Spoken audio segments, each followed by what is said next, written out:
Welcome to Week 16. It is championship semifinals week.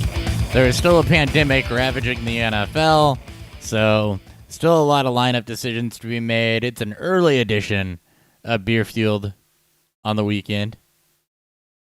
Dan, good morning. Morning. You're feeling some barrel-aged stuff.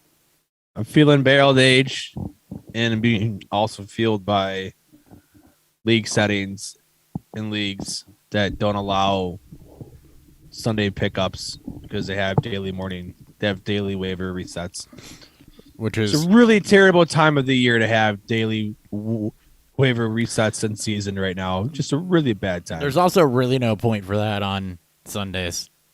Yeah.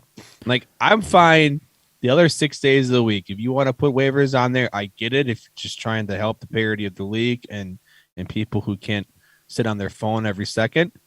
But Sundays, got to just get rid of them. You want to be able to keep people, want to be able to give people chances to pick up players that they lost, because Travis Kelce has now been ruled out because he didn't pass protocols this morning. Modestly a fan of turning them off on Thursdays. That's fine. Yeah, that's also fine. Ahead of any games. But either way, definitely this time of year. I mean, even if you had them on for the entire season, given what's going on in all sports, probably turn them off. You're not going to impact much and make it unfair. Turn them off. Especially in Dynasty. Plus, I don't know about you, but I've never heard somebody bitch about somebody else getting to a player before they did. It's kind of your own fault. So, yeah. And I'm not even mad. I mean, I'm a little, pissed off about it because had that not been in place, I would have gotten Josh Johnson after losing out on Lamar Jackson and Tyler Huntley for this week. I had a chance to get Josh Johnson, but of course, daily waiver resets means I have to wait. And of course, when you have Lamar Jackson and no answer quarterback, you spend all your fab money on Tyler Huntley 2 weeks ago. So here we are. Like, I'm not mad at the other guy for doing that. It's just more reasons I want to be pissed off. 'Tis the season for that. All right. COVID. Let's go ahead and run through some of these and some of these late breaking news. So no Brashad Perriman. That's actually news. Normal week it wouldn't be, but given the fact that you have no Godwin or Evans either, it's Tyler Johnson, Scotty Miller. Antonio Brown's the starter. And Antonio Brown. Guy. Yeah. Antonio Brown's the guy. It's Brown, Johnson, Miller in the order of wide receivers that I would trust from Tampa Bay. Yeah. It's gonna be ugly. TJ Watt is going to play against the Chiefs, who will be without Travis Kelce. He could not clear COVID protocols, so that's a big one this week. Is arguably the most productive tight end. Not going to be able to go.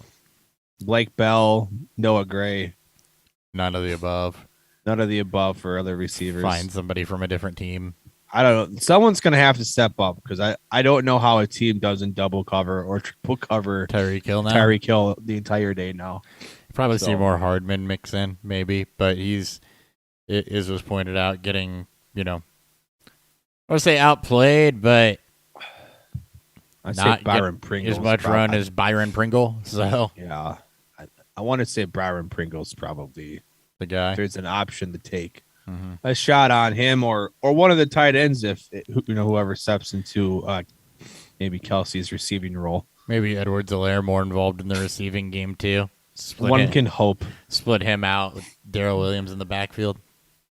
They'll have to One can hope. They'll have to get creative. We know that. Yep. Tim Boyle is going to start for the Lions. No Jared Goff. He had 77 yards and 2 picks in his start earlier this year. So, not great for Detroit. Yeah, it's ugly. Ugly. Another reason to not love Swift. Yeah. Other than coming off an injury. There's a whole lot of reasons to not love Detroit, players. Giants doing something smart and starting Jake Fromm, which So that's smart, not because we expect Jake Fromm to set the world on fire, but you already know Mike Glennon sucks, and Jake Fromm in the NFL is a relatively unknown commodity. He's a guy that found a way to be successful in college. You might as well, especially with, Daniel Jones not playing well anyway, right? When he is healthy, you might as well see what you have in Jake Fromm. There's absolutely no reason why the Giants shouldn't look at Jake Fromm. So no, he should have been played right away. I understand if you feel like if you're in the playoff race that Mike Glennon may give you some sort of veteran edge, but the draft is fucking terrible at football. Yeah. And while Jake Fromm, I guess it ain't going to set the world on fire, he's going to game manage the shit out of that game. Now, what does that mean for actually, skill position players? We don't know. Maybe Kadarius Toney actually has another productive week. We don't know. We don't know. Kenny Galladay's not been productive. We know don't do that. But, other than that, we don't really know what Jake Fromm's going to do to this offense. We haven't seen Jake Fromm in an NFL game, so no idea. The last person I would trust is Kenny Galladay because he can't create separation for shit. I don't think anyone's going to go out there and expect Jake Fromm to be the gunslinger he never was at Georgia. So, I mean, maybe it'll happen, but I ain't betting on it. Let's see. It's more off-season news, but Giants are going to bring back Daniel Jones and Joe Judge. We'll talk about that in the offseason. Sam Darnold, active, expected to enter the game within a few series, and based on how he does, could play a substantial amount. So Matt Rule running this like a college team still. It's so bad. There was hints of this earlier this week. We didn't know kind of what their plan was, and we still kind of don't. But they did the same shit with Cam and PJ Walker, and see how well that turned out. They're Mr. Matt Rule. So, yeah, I don't know. That's fucking dumb. Nope, it is. DJ Moore is the only thing I'm even close to interested in here. It's just because he's going to lead the team in targets, and I don't think it's going to be that close, and I don't think it matters who the quarterback is for that one. It's just a bad situation. Yeah, I agree. Tony does have a good chance of playing. He's not cleared yet. Okay. DJ Moore, aforementioned, expected to play. Damian Harris expected to be good to go. Curtis Samuel, game time decision. Not optimistic. Antonio Gibson, game time decision. There is optimism around him. Make sure you have other options just in case. That's all night stuff. There's a whole host of guys that are out with COVID that we'll get to. Adam Thielen, expected to play Week 16 against the Rams. This is not surprising, given that he was close to playing last week against the Bears. So this, to me, was fully expected. Yep, I agree. And I don't have a lot of pause in starting Thielen. He'll plug right back in there. No, especially now. Again, we don't have where most people aren't afforded the luxury to not play some of these good players off injury. Mm-hmm. Swift might be tough, but with the amount of running backs that went on COVID or hurt now, and it frees up a lot of the waiver ads. Yeah. If your league allows pickups on Sunday morning. Houston in a bad way. No Brandon Cooks. He's not going to be activated. Texans will have Nico Collins as their top wide receiver. That does not inspire a lot of anything. Confidence. Well, he's been meh. He's been okay. He's been pretty meh. I don't think he's okay. I don't think he's had any fantasy relevant and productive weeks. Maybe one, because everyone trips into one, and there it is, one. 5 for 10 for 69 yards in Week 14. That was it. 10 targets. That was his fantasy productive week. And that was 2 weeks ago. So let's at least be happy that it wasn't like that was Week 3 of the NFL season. That was true. 2 weeks ago. He sandwiched that one with a 1 target for 0 receptions performance and a 4 targets, 2 receptions, and 14 yards. So, and I'm just hey, not saying go out there and play him. One of his only 2 games over 50 yards. It's not. So if you want to get cute and bad matter your opponent today, Don't go trot out there Nico Collins. Don't get cute. There's no reason to get cute there. That's hilarious. None whatsoever. On the other side of the football, Chargers going to be shorthanded. No Eckler, no Mike Williams, no Jalen Guyton. Josh Palmer is going to get some run. Somebody on Twitter asked yesterday, why aren't more analysts talking about Josh Palmer? Pretty simple. Don't expect this to be a heavy passing game. So, not really intrigued by Josh Palmer in this matchup. I actually probably a little more intrigued by Nico Collins in this matchup because of how I expect this game script to go. I expect Houston to have to be in pass mode. The guy that interests me from the Chargers is Justin Jackson, who we've seen time and time again. You know, he doesn't ever get the respect he deserves. He's always productive when there's no Austin Eckler. I don't hate Josh Palmer, right? These teams have to. No, I like Palmer. Yeah, and these like if you're picking them up, you have you're looking for a boom play, right? Let's say you lost Travis Kelce and you went up against AJ Brown, Deebo Samuel, Devontae Adams, some sort of combination of those two, or maybe you face Chase Edmonds or whatever. The game doesn't get out of hand without scoring, and their big play receiver in this matchup now, without Guyton or without Mike Williams, is going to be Josh Palmer. So you pick him up, you're playing him, you're hoping for that big play. I don't even dislike Jared Cook in this matchup. No. We're going to get, condensed target volume here without, two of their top, two of these three top guys. So, Cook, maybe Jackson gets to use a little bit more in the passing game. And then obviously Keenan Allen. Guys like Palmer are going to be asked to step up though too. So they're going to need to. And Mike Williams is unvaccinated, so he's also going to miss week 17. He's out he's done for the entire fantasy. Yep. If you have him in redraft, you can drop him. The same news went about Gabe Davis and Cole Beasley. Yep. Or Gabe Davis was later in the week. I think Beasley can still technically make it back. I think Beasley can make it back, but Davis is also done for the year because he's also unvaxxed. That's why a big fuck you to Cole Beasley. Well, Davis shows his own vaccine status. Well, unless the argument is that Cole Beasley influenced the young kid to make bad decisions. That's where it's not like Cole Beasley's been fucking quiet about this. So I'm sure I wouldn't be shocked if there wasn't some influence there. Lamar Jackson officially not playing. Yeah, he's still out. Yep. Huntley's on the COVID list. Sit next. Yeah. And then he gets COVID. Yeah, then it's all COVID. And Josh Johnson, not a bad play though this week. Nope, Josh Johnson fits that offense. I think was Josh Johnson productive in his last pinch hit NFL start duty too? I feel like the Jets. That was that Thursday night game against the Colts when Mike White. No, it wasn't. It was the game that Mike White got hurt right away in, and Josh Johnson came in and Jets clean up duty. 27 of 41, 317 yards, 3 touchdowns against Indy.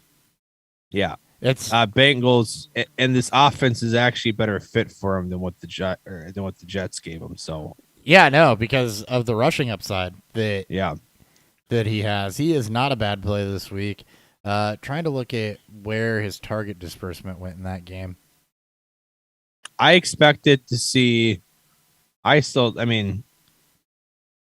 Andrews, Sammy Watkins did clear protocols. He will be back. I still expect Mark Andrews to be. I expect a lot of the offense to stay. It went to Elijah Moore and Keelan Cole. So yeah, I'd expect this offense to not really change that much. I don't think this moves the needle on Andrews or Marquise Brown a whole lot, really. Which really tells you a lot about Lamar as a passer when we're down to the third string, and you're like, yeah, that really doesn't move the needle that much. Well, I think it more so that it speaks volumes to how well this coaching staff is, and the fact that they were able to pluck somebody off of a practice squad, effectively that still fits their offense. The offense is the way it is for Jackson needs a lot of help still, but I think it's more of an indictment just how good this Ravens organization is. And there's no reason it can't be both either. I just said that. Yeah. I just want to argue. Apparently, you woke up. I chose violence when you woke up this morning. Don't worry, I'm in the same boat. It's okay. I'm more just pissed off. It's all right. Cam Akers activated from injured reserve after only 5 months on IR. He should be comeback player of the year. I don't give a fuck, dude. That's incredible. If he plays one snap, he should be comeback player of the year. He should be. That shit is 5 month recovery from a torn Achilles. Do not run out and start Cam Akers. I hope to God they ease him back in and don't just give him an immediate full workload. Sony Michel's still the guy that, if you're going to start a Rams back, that you're going to start. I would try to avoid that if you can. I picked him up in Scott Fish just in case I make it the next week. Yeah, and he shows something. Think, and well, he's not playing today. He didn't travel with the team. If he gets any run, it'll start next week, and obviously, which will only be the week that you could play him in fantasy. So I don't know how anyone's going to play with confidence at all. You're not this year. I'm not, but you never know, right? Especially in best ball formats where there is no negative to. Well, that's true. Is zero. That's very true. But in these seasonal leagues that are done winding down here, he's if you play him next week, play him at your own risk, and we'll obviously talk more about that next week. Yeah. Going to be interesting to watch how that develops, I think, if he can come back and be any form of productive. I don't buy into the whole Achilles tear as a death sentence. We talked about that. That's been been proven tenfold now. Yeah. Especially with Deonta Foreman coming back. Yep. You had that Russian gymnast who came back after 3 months. Yeah, we'll see what what Marlon Mack does when he gets off the Colts. Coming back from that, and it's not going to be as easy for everybody. Just like ACLs sometimes give people problems, even though it's a pretty, 10 years ago that was a surgery where we were like, holy shit, are they going to be able to come back? Now it's like, okay, yeah, see you next year. And 9 times out of 10, that's how that works. Yeah. So, and we talked. Well, he hasn't played it down yet either since coming back. So we'll see. We'll see what he looks like. Yep. Wendell Smallwood back to the active roster for the football team. Let's see. Andrew Whitworth, COVID-19 list. So, not good for the Rams, who already have problems stopping pass rushes. And the Vikings have a good one. Vikings top sack team. Mm-hmm. Top sack getter. Did you see the New Orleans news? No. About them trying to lure Drew Brees out of retirement, and he sent him back a picture of himself on the golf course.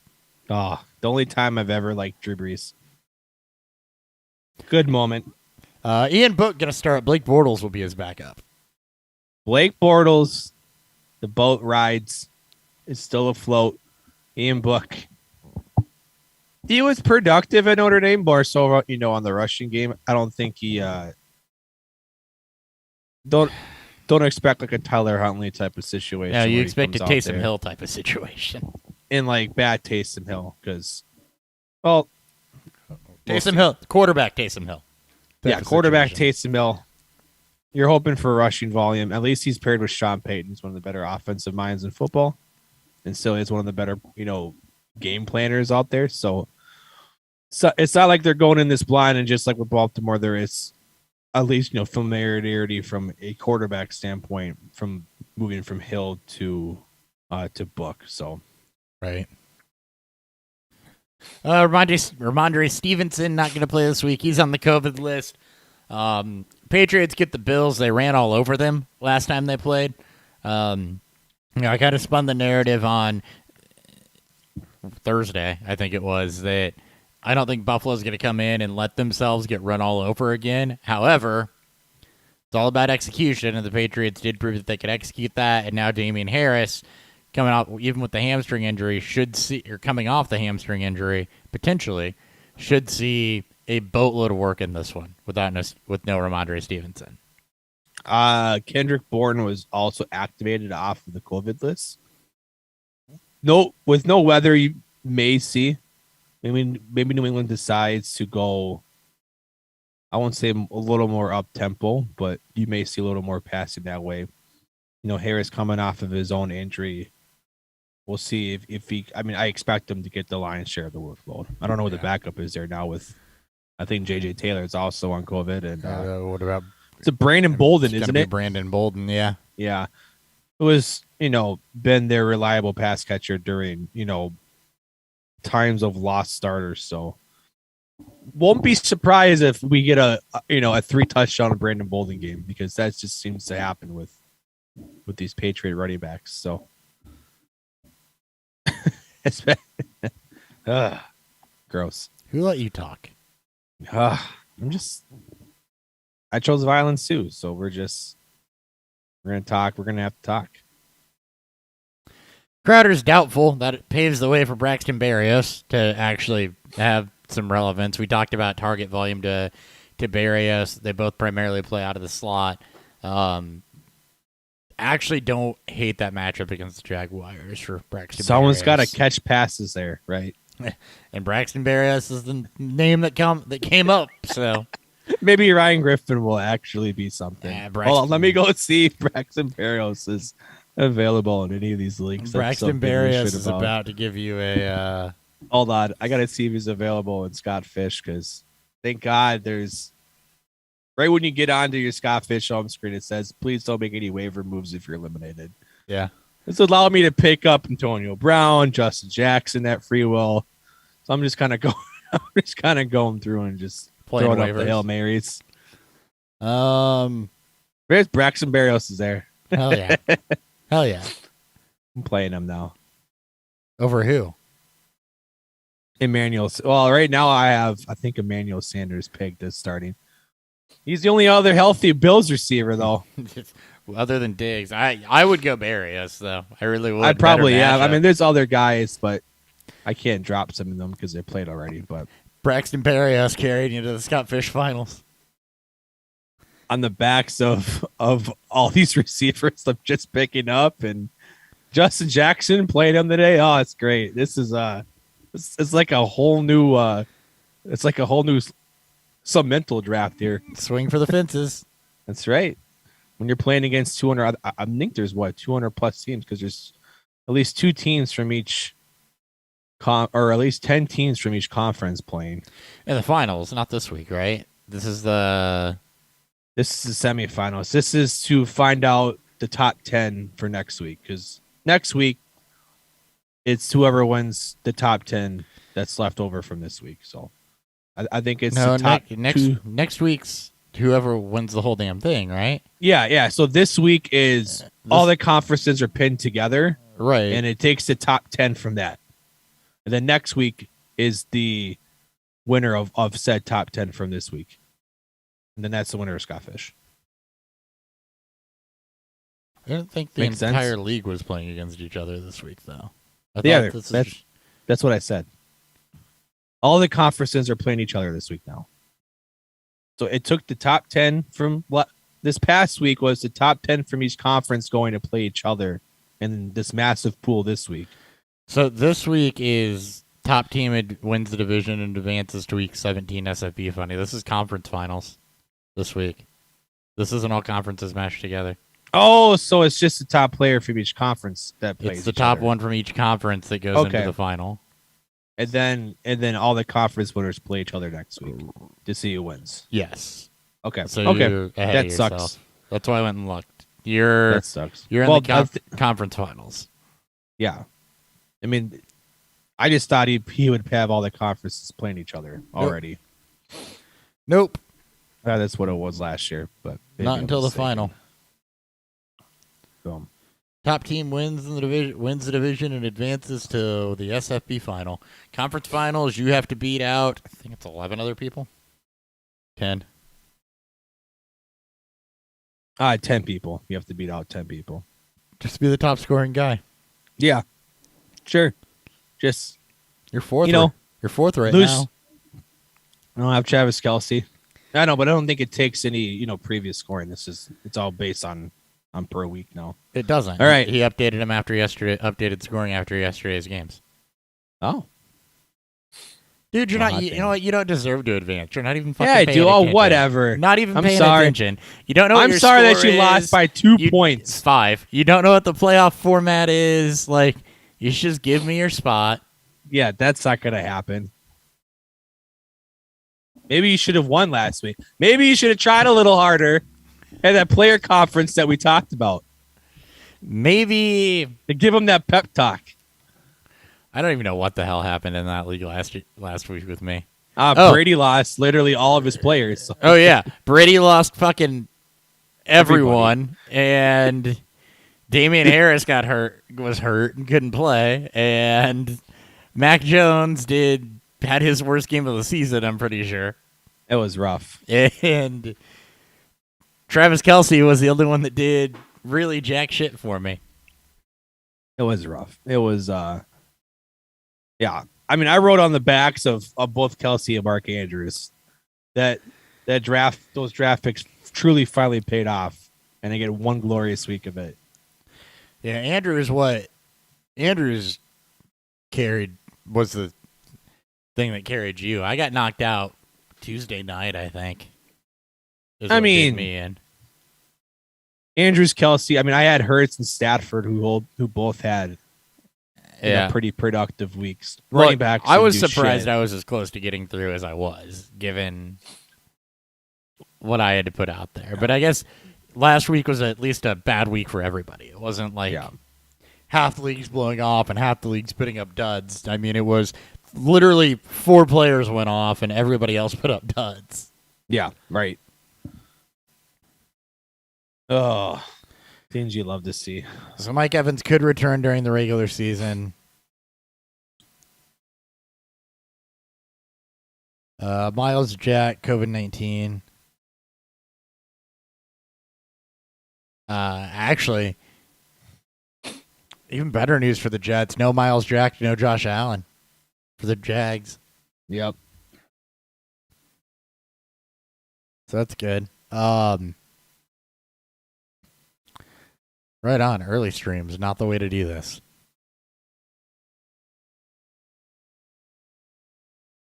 Pull up this list Sleeper tweeted earlier, and then we'll call it. Sleeper put out a list of everybody that was COVID inactive. Or just inactive, rather. My Sleeper app has been dumb since I updated it last. It keeps telling me I have no internet. Oof. I get that too, but it doesn't affect anything. It's just a bad message. It's just a glitch, yeah. That one? That's what I want. All right, Travis Kelce out, Austin Eckler, Dalvin Cook out today. It's going to be Alexander Mattison getting some run from a dynasty perspective. I'm really going to watch Kene Wanwu. See how he gets used, see how he gets mixed in, see how he looks, see if he's somebody that I potentially want to hold over that roster throughout the offseason and maybe I mean, I would just stash back there. I mean, we can kind of put the tin hat on here and if Minnesota decides to part ways with Mike Zimmer and go to a kind of a soft reset, that could change up some of these players and knowing the future of this team as they decide to maybe get younger. I'm trying to talk about this, and goddamn ad pops up, and I can't scroll down to Dalvin Cook's name because it's not letting me clear it. Oh, I want to see what his contract. I think the out was after this year, or is it next year? I think it might have been next. We talked about it in the offseason. I think the out was after next year. I think that sounds right. I can't still find his name. Why the fuck does it do this? I got it. It's after next year. Is the age 27 season? They can cut him and basically save $6 million. So I mean, it just seems to keep an eye on for teams. This is why, the actual contract amounts don't matter as much. You're looking at guaranteed money. You want to know what the guaranteed money is, and you really want to know when the hard switch from dead cap to cap savings starts, especially for the running backs. Sorry, they would save $8 million cutting him next year, and if they do it, more likely age 29 season 2024. Yeah, because after next year, they can cut him for $8 million. Yeah, to save it. I mean, realistically, you're probably looking at they say 23. Yeah, 20 after 20. Yeah, because in 24, when that league year starts, they can cut him and save $12 million. Yeah, you're basically looking at after the 22 season, and I don't think it's possible. But it's not like a $6 million dead cap is going to hurt you when you're still saving $5 million in cash. So, well, and the other thing, and we'll talk more about stuff like this in the offseason. I just wanted to make light of it we will for these dynasty guys. You want to look out for, especially running backs or aging receivers. After next year, Cooper. Next year's the last year on Madison's rookie deal too. So, yeah, just another reason to. Anyway, it's just a stash player that's hyper athletic that if he flashes something, you can hold on to. This is the first chance you're really going to get to see how they incorporate him if they mix him in with Madison. So it's just something to watch. If you're a rebuilding team, somebody to stash. Anyway, no Joey Bosa, no Jared Goff, no Tyler Huntley, no Brandon Cooks, no Cole Beasley, no Gabe Davis, Whitworth, Stevenson, Josh Allen for the Jags, Visca, Akeem Hicks, and Harrison Butker. All missing. Harrison Butker not playing for the Chiefs. Who the hell's kicking for him? That's a note to pay attention to, ain't it? If you have kickers in your league still. We are your number one. And they're without their punter, too. Jesus. One player doing it all. And they just won't kick. They just won't kick extra points, and they're praying that they don't need to use a backup kicker in this matchup. Gross. See, Johnny Townsend, Tommy's brother, was signed to the practice squad.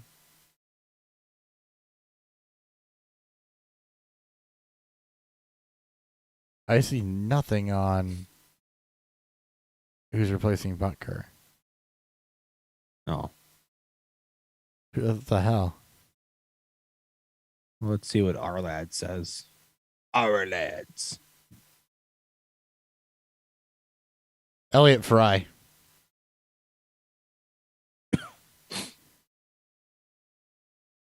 Yeah. Yep, Elliott Fry. He's 1-for-1 in career field goal tries in the NFL. Wow. There you go.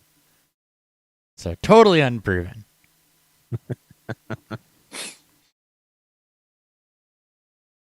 Okay. All right then.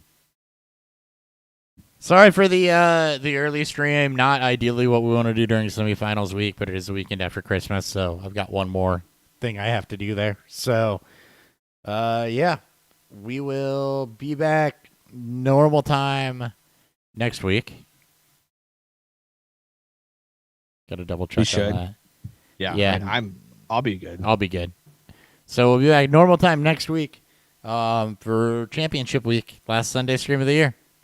Thank you guys who tuned in. Catch you next time. See you, buds.